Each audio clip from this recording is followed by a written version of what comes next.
বেশি ভালোবেসে ফেলছেন, ভালো কথা। কীর্তি আজাদ কে? বাংলার উনি কেউ নাকি এমপি?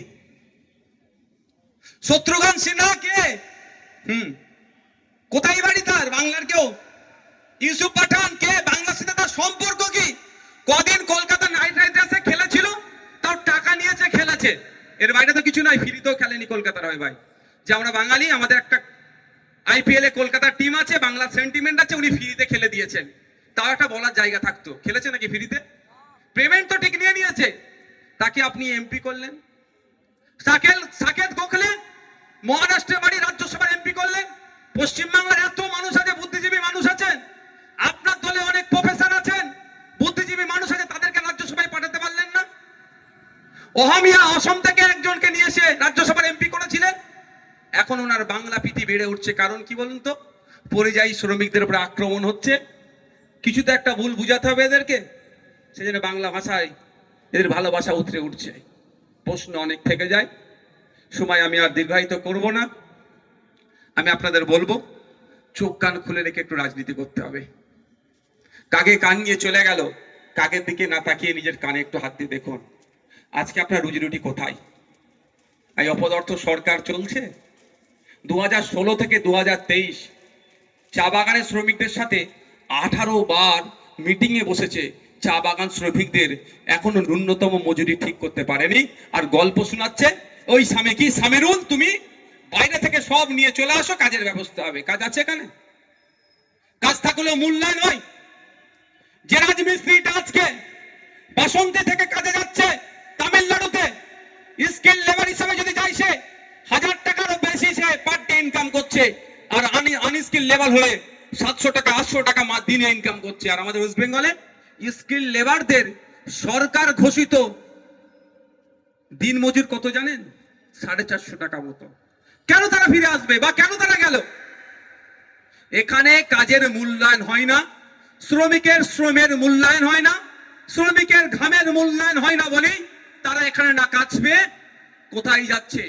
ভিন্ন রাজ্যে যাচ্ছে, আর সেখানেও তারা আক্রান্ত হচ্ছে। আর আমার রাজ্য সরকার আক্রান্তদের পাশে সেইভাবে থাকছে না, মিটিং মিছিল করে। তার কাজ তো আমাদের মিটিং মিছিল, আমরা বিরোধী। সরকারের তো সরকার টু সরকার কথাবার্তা বলা, প্রেসার করা। যদি সরকারে আমার পশ্চিমবাংলা সরকারের কথা না শোনা মানে কি, অসম সরকার, হরিয়ানা সরকার বা উড়িষ্যা সরকার বা যে কোনো রাজ্য সরকার আমাদের নাগরিকের উপরে আক্রমণ চালাচ্ছে, মানে রাজ্যের উপরে তো আক্রমণ হচ্ছে ভাই। তাহলে এটা সমাধানের জায়গা কোথায়? সরকারকে প্রস্তাব রাখা, কঠোরভাবে সেই রাজ্যের সরকারকে বলা, সেটা বলেনি। আর একটা রাস্তা আছে, আর্টিকেল 131, আপনারা সার্চ করে দেখতে পারেন গুগলে। আর্টিকেল 131 সংবিধানে বলা আছে, রাজ্য রাজ্য যদি সংঘাত হয়, উড়িষ্যা রাজ্যের সাথে ওয়েস্ট বেঙ্গল রাজ্যের সংঘাত হচ্ছে, সমাধান কিভাবে করবে? মোদিজি করবে? এটা তো হয় না। অমিত শাহজি করবে? এটা তো হয় না। নওশাদ সিদ্দিকী সমাধান করে দেবে? এটা তো নয়।